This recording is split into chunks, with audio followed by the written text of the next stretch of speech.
Hi mga ka-neighbors, we're safely landed and we're now at English. Dito na kami ngayon sa Mactan.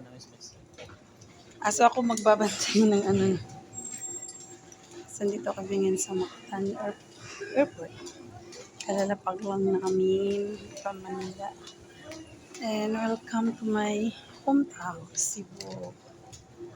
Kung saan ako pinanganak sa lumaki. So, andito na kami yun dito na ako mga ka-neighbors at dito ako mag-spend ng Christmas. And I'm waiting for my luggage.